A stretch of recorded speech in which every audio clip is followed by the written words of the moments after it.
Assalamualaikum warahmatullahi wabarakatuh. Saya Salsa Bilanisa Fitri, NIM 5013121456, Program Studi Pendidikan Dasar. Di sini saya akan memaparkan tugas tutorial 1 mengenai studi komparatif pendidikan dasar di berbagai negara. Topik yang pertama mengenai isu sosial politik dan sosial budaya. Saya memilih artikel yang berjudul Implementasi Kurikulum Merdeka dalam Perwujudan Profil Pelajar Pancasila melalui Pendidikan Kewarganegaraan. Artikel ini membahas bagaimana pertemuan antara kebijakan pendidikan terbaru, tujuan ideologis negara, dan juga instrumen pelaksanaannya. Fokus analisis dan poin penting yang dibahas dalam artikel. Yang pertama, mengenai kurikulum merdeka atau kebijakan. Kurikulum Merdeka berfungsi sebagai kerangka kebijakan yang memberi keleluasaan kepada guru dan sekolah dalam merancang pembelajaran. Fleksibilitas ini ditekankan sebagai kunci untuk mengintegrasikan nilai-nilai karakter yang sebelumnya sulit dilakukan dengan kurikulum yang padat. Yang kedua, profil pelajar Pancasila sebagai tujuan ideologis. Profil pelajar Pancasila sebagai target utama implementasi kurikulum. Poin ketiga yaitu strategi implementasi. Strategi yang dibahas mungkin meliputi proyek P5, penggunaan proyek tematik seperti gaya hidup berkelanjutan atau kearifan lokal, sebagai wadah konkret untuk praktik gotong royong dan kebinekaan global. Pembelajaran berbasis diskusi yang menggunakan isu sosial politik aktual sebagai bahan diskusi di kelas untuk menumbuhkan nalar kritis dan demokrasi. Yang keempat, tantangan utama. Kendala yang mungkin diidentifikasi yaitu keterbatasan guru, waktu, dan sumber daya. Keterbatasan waktu dan sumber daya untuk melaksanakan proyek P5 yang otentik dan berdampak. Kaitan dengan hal yang terjadi di sekolah. Pertama, isu sosial politik lokal, penerapan P5 sebagai bentuk birokratis. Di sekolah, implementasi P5 sering terasa lebih sebagai kewajiban birokratis untuk memenuhi laporan dan juga tampilan, daripada sebagai perubahan filosofi pendidikan, sehingga banyak guru yang berlomba untuk mencari tema proyek yang mudah, bukan yang paling relevan dengan isu lokal. Yang kedua, peran PKN dan nalar kritis. Siswa cenderung pasif dalam isu sosial. Saat di kelas membahas isu sosial politik yang nyata, siswa cenderung pasif atau menghindari pandangan kritis. Mereka takut salah atau kurang terbiasa berargumen secara logis. Maka peran PKN untuk menumbuhkan nalar kritis yang belum optimal. Selanjutnya, mengenai nilai kebinekaan global. Tindakan diskriminasi antar kelompok yang memiliki keragaman suku, agama, dan status ekonomi, walaupun tidak ada konflik terbuka, namun sering muncul diskriminasi halus seperti ejekan yang berdasarkan latar belakang tersebut. Maka PKN melalui kurikulum merdeka seharusnya menjadi solusi untuk permasalahan ini, namun implementasinya masih belum berhasil menjembatani perbedaan sosial. Selanjutnya, gotong royong. Gotong royong hanya saat ada perintah. Maka nilai gotong royong seringkali hanya muncul saat ada kegiatan yang diinstruksikan oleh guru, misalnya kerja bakti membersihkan kelas. Nilai ini pun belum terinternalisasi menjadi inisiatif spontan siswa untuk membantu teman yang kesulitan atau berkontribusi aktif pada komunitas sekolah. Tindakan strategis yang relevan, yang pertama menggeser fokus P5. Mengubah fokus P5 dari yang sekedar produk menjadi proses. PKN perlu memimpin proyek yang berakar pada masalah sosial politik dan sosial budaya lokal, misalnya proyek anti-hoax di media sosial atau upaya pelestarian bahasa daerah, agar nilai P5 benar-benar relevan. Kemudian pelatihan guru, terkhusus pada guru PKN ataupun wali kelas, memberikan pelatihan spesifik bagi guru PKN dan guru P5 tentang fasilitas, diskusi, isu sensitif, dan bagaimana menilai perkembangan karakter P5 secara otentik, bukan sekedar nilai mata pelajaran. Kemudian memperkuat budaya sekolah, memastikan bahwa nilai-nilai P5 tidak hanya diajarkan di PKN, tetapi juga menjadi budaya sehari-hari di sekolah, didukung oleh keteladanan kepala sekolah dan para guru. Topik pembahasan yang kedua yaitu mengenai pendidikan berwawasan multikultural. Saya memilih artikel yang berjudul Implementasi Pedagogi Multikultural dalam Pendidikan Sekolah, Analisis Kendala, Strategi Penyelesaian, dan Dampaknya Terhadap Pembelajaran. Artikel ini mengkaji bagaimana prinsip-prinsip pedagogi multikultural diterapkan di sekolah dan tantangan yang dihadapi guru dalam konteks keberagaman Indonesia. Yang pertama, tujuan utama pendidikan multikultural. Poin utama yang ditekankan adalah bahwa pendidikan multikultural bertujuan lebih dari sekedar mengenalkan budaya lain. Tujuan utamanya adalah pengakuan dan penghormatan, meningkatkan toleransi, keterampilan sosial.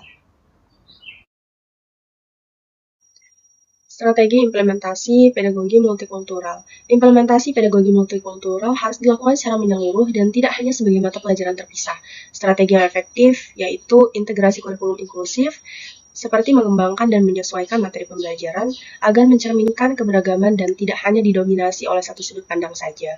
Yang kedua, peran guru sebagai fasilitator budaya. Guru tidak hanya menyampaikan materi, namun menjadi model dan fasilitator yang mampu mengelola kelas yang beragam, dan juga menggunakan metode pembelajaran yang mengakomodasi gaya belajar siswa dari latar belakang berbeda.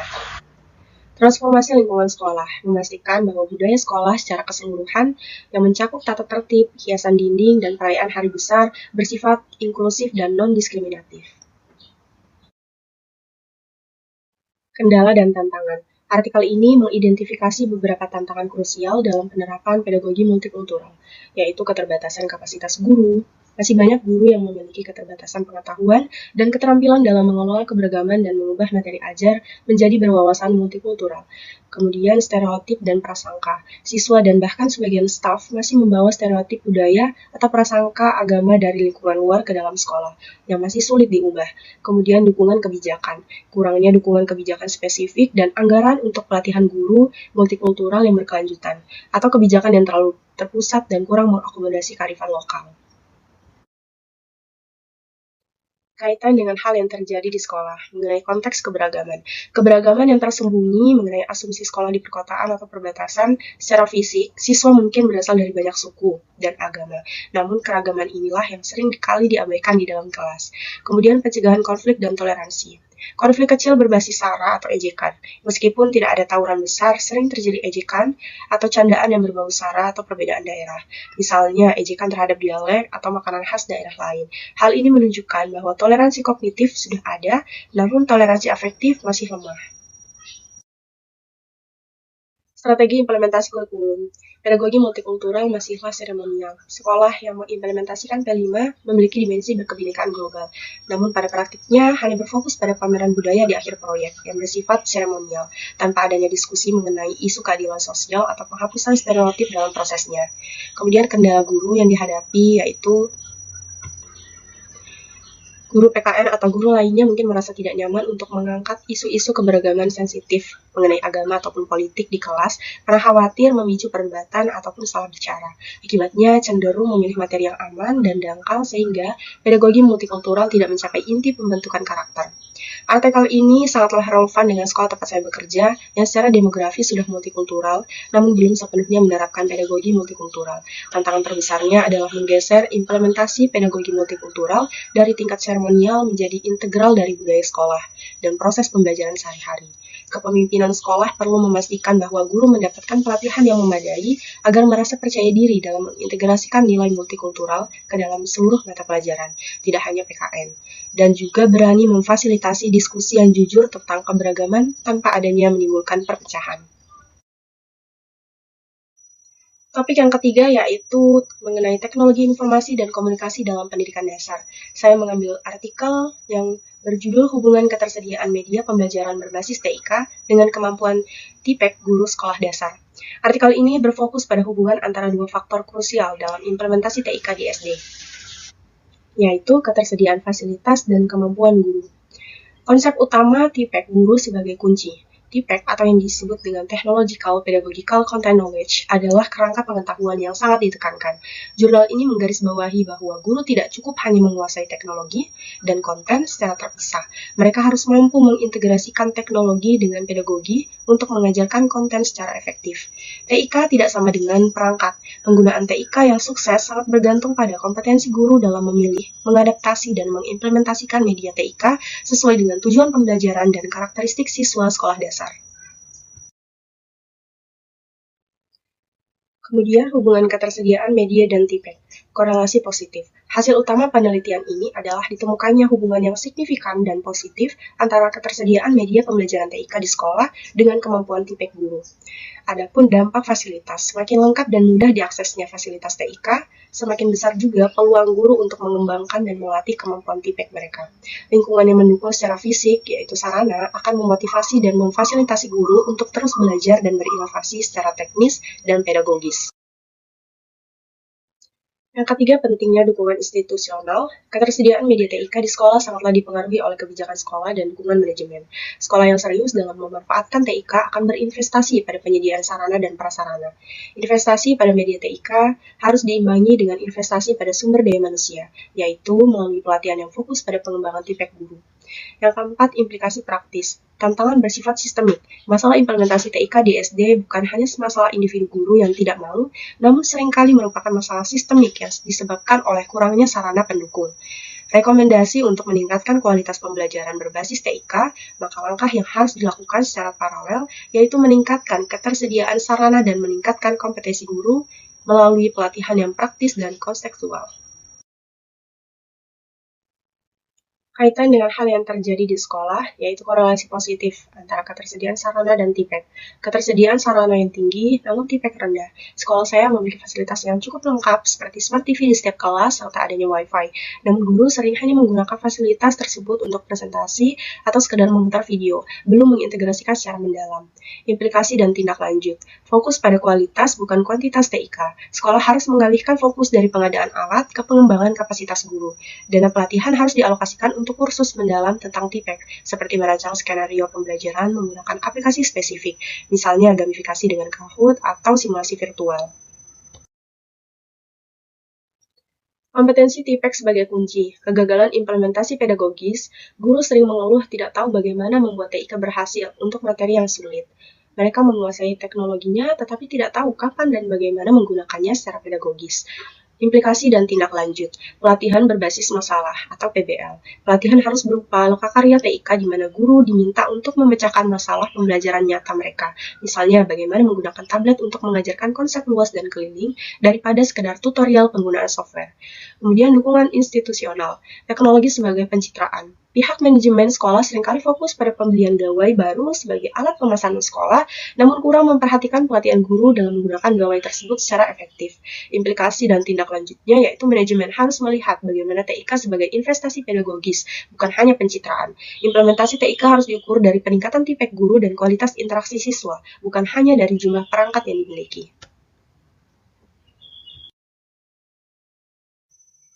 Untuk tugas selanjutnya, saya memilih topik pendidikan berwawasan multikultural dengan jurnal yang terindeks Scopus, yaitu judul artikel yang saya pilih, Literatur Review of Multicultural Based Teacher Education Curriculum Reform, tinjauan literatur reformasi kurikulum pendidikan guru berbasis multikultural, dan jurnal University Proceedings of Educational and Social Science yang terindeks Scopus, metode penelitian yaitu Systematic Literature Review. Fokus utama yaitu meninjau peran reformasi kurikulum pendidikan guru berbasis multikultural dalam membekali calon guru untuk mengajar secara efektif di lingkungan yang beragam. Poin yang penting dibahas dalam artikel ini yaitu menyajikan temuan dari tinjauan sistematis mengenai bagaimana pendidikan guru harus diubah untuk menciptakan lingkungan belajar yang inklusif dan responsif terhadap keragaman siswa. Yang pertama, peran utama dalam reformasi kurikulum multikultural. Pentingnya kurikulum pendidikan guru berbasis multikultural memainkan peran krusial dalam membekali calon guru dengan pengetahuan, keterampilan, dan sikap yang diperlukan untuk mengajar secara efektif di lingkungan yang multikultural. Menciptakan pemahaman lintas budaya serta pengembangan strategi pedagogis. Kedua, komponen inti kurikulum multikultural. Kurikulum pendidikan guru harus mengintegrasikan 3 elemen penting.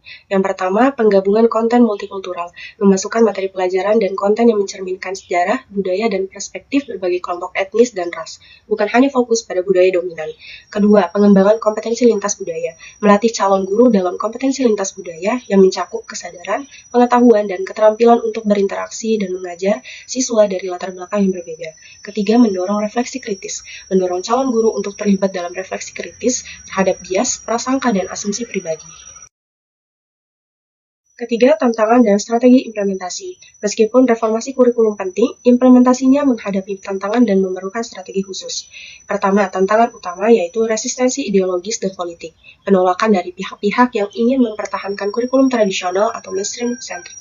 Kedua, kurangnya pengetahuan guru, rendahnya tingkat pengetahuan sebagian besar pendidik mengenai budaya etnis dan praktik pendidikan multikultural. Ketiga, keterbatasan pelatihan, tidak memadainya pelatihan guru yang berkelanjutan untuk mengintegrasikan pendekatan multikultural. Strategi implementasi yang efektif, Pertama, pengembangan profesional berkelanjutan, menyediakan pelatihan yang terfokus dan berkelanjutan bagi guru yang sedang bertugas. Keterlibatan pemangku kepentingan, melibatkan seluruh pembuat kebijakan, pengembang kurikulum, dan seluruh komunitas sekolah dalam proses reformasi. Yang ketiga, pendekatan sekolah menyeluruh, memastikan bahwa pendidikan multikultural tidak hanya terbatas pada mata pelajaran tertentu, tetapi menjadi bagian dari budaya dan proses sekolah secara keseluruhan. Maka kesimpulan dan implikasi, artikel ini menyimpulkan bahwa reformasi kurikulum pendidikan guru sangat penting dan menghasilkan guru yang dapat menciptakan lingkungan belajar yang adil dan setara, atau educational equity, bagi semua siswa dari beragam latar belakang. Tujuannya yaitu memastikan bahwa semua siswa mendapatkan pengalaman pendidikan yang positif dan tidak adanya diskriminasi. Sekian yang dapat saya sampaikan mengenai tugas tutorial 1. Kurang lebihnya mohon dimaafkan. Wassalamualaikum warahmatullahi wabarakatuh.